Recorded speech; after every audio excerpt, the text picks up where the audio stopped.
Changing dynamics of India's foreign policy. In this article, we will discuss about how India's foreign policy is changing in recent years. What is issue?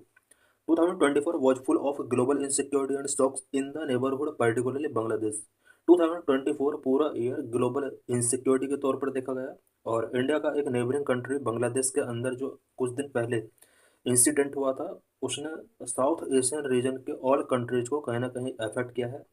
As 2025 looks to be even more uncertain, Indian foreign policy's biggest challenge is to remain prepared for change. 2024 ऐसा expect किया जा रहा है कि मोर uncertain रहने वाला है और पूरा वर्ल्ड के अंदर जो भी चैलेंजेस सामने आने वाले हैं उनके लिए इंडिया को प्रिपेयर रहना होगा.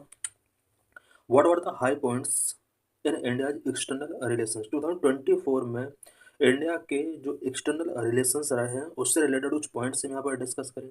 इट मीन्स वर्ल्ड के वेरियस कंट्रीज के साथ इंडिया का जो रिलेशंस रहे हैं उस रिलेशन में किस तरह से अप एंड डाउन आया है. Number one, disengagement at L A C पर डिसएंगेजमेंट से रिलेटेड कुछ एग्रीमेंट्स हुए हैं. 2024 का एक बिगेस्ट अपॉर्चुनिटी इंडिया के लिए हो सकता है. Number two, India European free trade association agreement. India और यूरो के बीच FATF साइन किया गया है. ये एक इम्पोर्टेंट अपॉर्चुनिटी हो सकती है इंडिया के लिए. Number three, India and neighbourhood. India और नेबरहुड कंट्रीज का क्या रिलेशनशिप रहा है उससे रिलेटेड पॉइंट्स हम यहाँ पर डिस्कस करेंगे. नंबर फोर था ट्रांसफॉर्मेशन ऑफ बांग्लादेश. बांग्लादेश के अंदर कुछ मंथ पहले जो ट्रांसफॉर्मेशन हुआ है उसकी वजह से बांग्लादेश और इंडिया के रिलेशन किस तरह से अफेक्ट हुए हैं उससे रिलेटेड कुछ पॉइंट्स हम यहाँ पर डिस्कस करेंगे. Ties with Canada. कनाडा के साथ हमारे रिलेशंस किस तरह से रहे.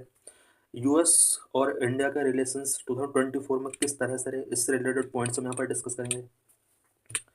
Number one, disengagement at LAC. The most difficult negotiations completed this year was for disengagement at the LAC with China.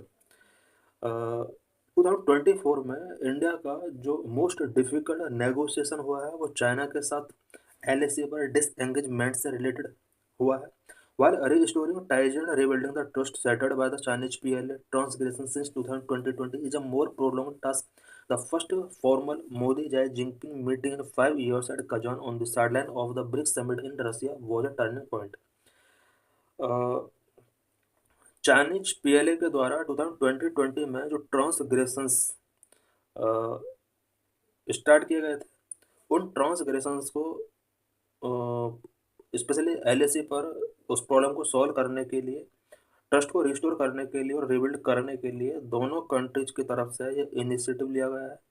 और इंडियन प्राइम मिनिस्टर और चाइनीज प्रेसिडेंट जाई जिनपिंग के बीच में ये जो मीटिंग हुआ है 5 ईयर्स बाद ये कजान में मीटिंग हुआ है जहाँ पर ब्रिक्स समिट भी रनिंग में था. उस ब्रिक्स समिट के साइडलाइन यहाँ पर मोदी और जिनपिंग के बीच में LAC से रिलेटेड ये एग्रीमेंट हुए हैं. Number two, India-Europe Free Trade Association Agreement. The year began with a visit from French President Emmanuel Macron as a guest on Republic Day and a reaffirmation of the dependability of bilateral ties. 2024 का जो starting हुआ था India के लिए ये जो year है ये अपॉर्चुनिटीज एंड चैलेंजेस से फुल था. इस ईयर के स्टार्टिंग में रिपब्लिक डे पर फ्रेंच प्रेसिडेंट इमैनुअल मैक्रोन को एज ए गेस्ट इनवाइट किया गया था. दोनों कंट्रीज के बीच में कुछ एग्रीमेंट साइन किए गए थे. Both set the seal on a number of India French future for in defence, energy and maritime cooperation. दोनों कंट्रीज के बीच में defence, energy and maritime cooperation से रिलेटेड कुछ इम्पोर्टेंट साइन किए गए थे. Early in 2024 the conclusion of the India European free trade association agreement India first with Europe. 2024 के अर्ली टाइम में इंडिया और यूरोप के बीच में जो ये फ्री ट्रेड एग्रीमेंट साइन किए गए हैं ये इंडिया की तरफ से यूरोप के साथ फर्स्ट इस टाइप का एग्रीमेंट था. Number three, India and neighborhood. The neighborhood was also the subject of some bright spots, including the attendance of leaders of most of the neighboring countries for Mr. Modi's swearing in. Indian prime minister का जो third term के लिए swearing हो रहा था यानी शपथ ग्रहण समारोह हो रहा था, उस टाइम पर इंडिया के बहुत सारे नेबरिंग कंट्रीज को यहाँ पर इनवाइट किया गया था। Pakistan was not invited by external affairs minister S Jaishankar made the first such visit in nearly a decade to Islamabad for the SCO summit. इस स्वेरिंग इन सेरेमनी में पाकिस्तान को इनवाइट नहीं किया गया था, बट पाकिस्तान के इस्लामाबाद में एससीओ का जो समिट इस ईयर का रहा है, उस समिट में Indian external affairs minister S Jaishankar Prasad ने यहाँ पर विजिट किया था। Several visits by the Bhutan king Jigme Khesar and Prime Minister Tshering Tobgay as well as Mr. Modi's visit to Thimphu to receive an award। 2024 में भूटान के किंग ने भी और प्राइम मिनिस्टर ने भी इंडिया विजिट किया था, और इंडियन प्राइम मिनिस्टर ने भी थिम्पू विजिट किया था, जहां पर उन्हें एक अवार्ड दिया गया था। इट मीन्स यहाँ पर हम देख सकते हैं कि इंडिया के जो भी नेबरिंग कंट्रीज हैं, सभी कंट्रीज का रिप्रेजेंटेटिव एक दूसरे के कंट्रीज में कहीं ना कहीं इनका एज ए इन्वाइटी या फिर किसी अदर पर्पज से ट्रैवलिंग कंटिन्यू हो रहा है। Successful visit by the new Sri Lankan president Anurag Kumara and Maldives President Mohammad Mujib setting aside the tension earlier were other high points of the year। 2024 में Sri Lankan president और Maldives president ने भी टेंशंस को side रख के यहाँ पर स्पेशली इंडिया के अंदर विजिट किया है। तो ये कुछ इंसिडेंट थे जो कि शो करते हैं कि इंडिया और नेबरिंग कंट्रीज के साथ इसके टेंशंस काफ़ी रिड्यूस हुए हैं पहले के कंपेयर में। Number 4 the transformation of Bangladesh. Bangladesh के अंदर क्या ट्रांसफॉर्मेशन हुआ? From a friendly neighbour and most important connectivity partner to becoming an estranged over Hasina's ouster from power in August was the year's biggest shock for New Delhi। 2024 का जो biggest shock India के लिए रहा है वो बांग्लादेश के अंदर जो ट्रांसफॉर्मेशन हुआ है। बांग्लादेश जो कि एक इंडिया का फ्रेंडली नेबर कंट्री है और मोस्ट इम्पोर्टेंट कनेक्टिविटी पार्टनर है। यहाँ जो रिजाइम का जिस तरह से ट्रांसफॉर्मेशन हुआ है, ये इंडिया के लिए 2024 का बिगेस्ट शॉक रहा है। It raised concern over the sharp rise in attack on Hindu minorities इन बांग्लादेश। बांग्लादेश के अंदर जिस तरह से हिंदू माइनॉरिटीज के ऊपर अटैक किए जा रहे हैं, ये इंडिया के लिए कहीं ना कहीं कंसर्न रेज करता है। Miss Hasina's stay in India has also become the biggest thorn in one's close partnership. India ने जिस तरह से मिस हसीना के लिए यहाँ पर स्टे करने के लिए प्रोविज़न किया है, ये कहीं ना कहीं दोनों कंट्रीज के बीच जो रिलेशंस है उस रिलेशंस को कहीं ना कहीं थोड़नी करने का और कर रहा है। Number 5 ties with Canada took a turn for the worse as Canadian authorities put allegations that Indian officials had ordered the Niger killing, even naming Home Minister Amit Shah in alleged conspiracy।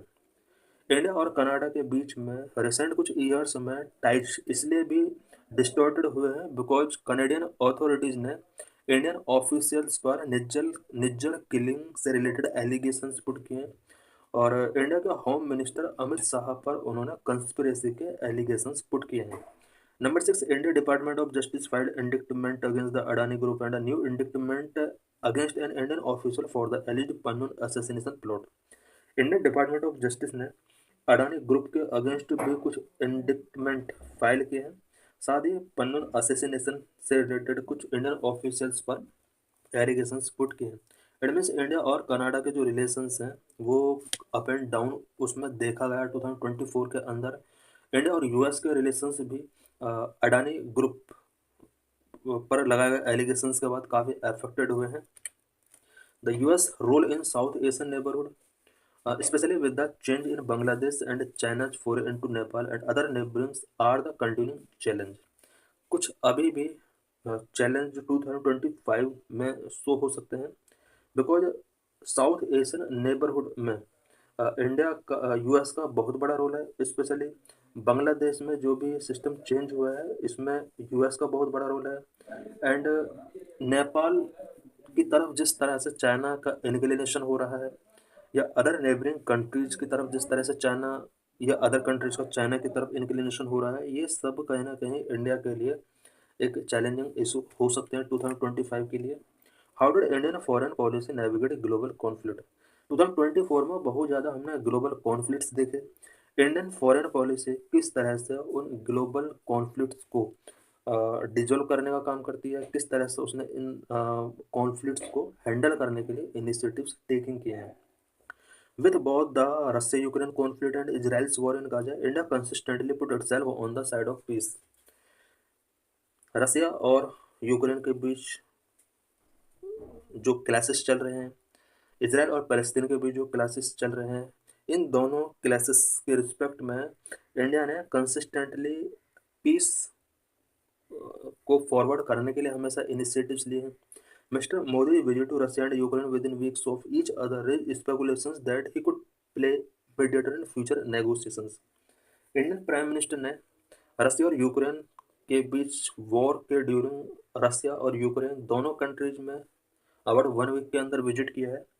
इससे ये speculations raise किए जा रहे हैं कि Indian prime minister दोनों countries के बीच में फ्यूचर नेगोशिएशंस के लिए एक इम्पोर्टेंट मीडिएटर के तौर पर इम्पोर्टेंट रोल प्ले कर सकते हैं। While New Delhi repeatedly called for an end to the civilian casualties by Israel for the killing of more than 45,000 in Gaza, Israel के द्वारा गाजा में जिस तरह से अबाउट 45,000 से ज़्यादा सिविलियंस का किलिंग हुआ है, इंडिया ने रिपीटेडली कॉल किया है कि ये जो कैजुअलिटीज़ हो रही हैं, इन कैजुअलिटीज़ का एंड होना चाहिए। With multilateral initiatives like IMEC, India middle east Europe economic corridor and I2U2, India Israel UAE and US in trouble, India sought to engage west Asian countries bilaterally।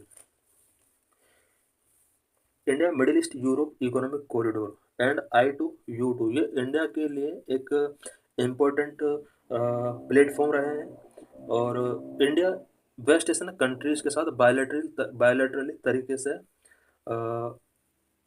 In organisation के through अपना जो objective है उसको complete कर सकता है। In 2025, a more difficult tightrope walk for South Bloc is expected between Iran and the Israel-US combined। 2025 में south block के अंदर जो डिफिकल्ट टाइट रोप वॉक करने वाला है वो ईरान और इजराइल US कॉम्बाइन के साथ एक्सपेक्ट किया जा रहा है। What is on the diplomatic calendar in 2025।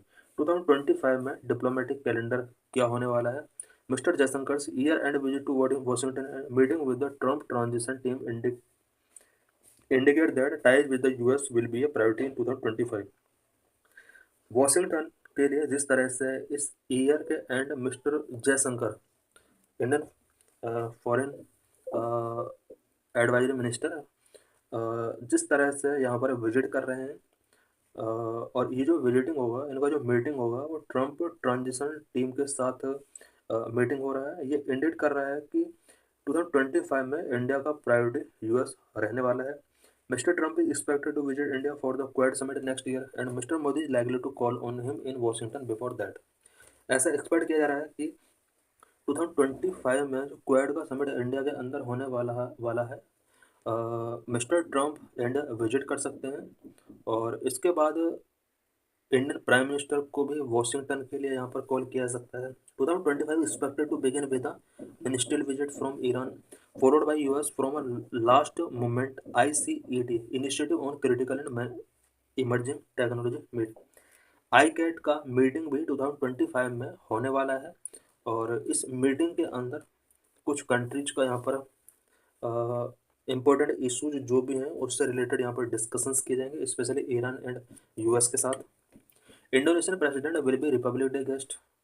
2025 में जनवरी 26 को जो रिपब्लिक डे सेलिब्रेट किया जाएगा इंडिया के अंदर, एज ए चीफ गेस्ट यहाँ पर इंडोनेशियन प्रेसिडेंट को यहाँ पर इनवाइट किया जा रहा है।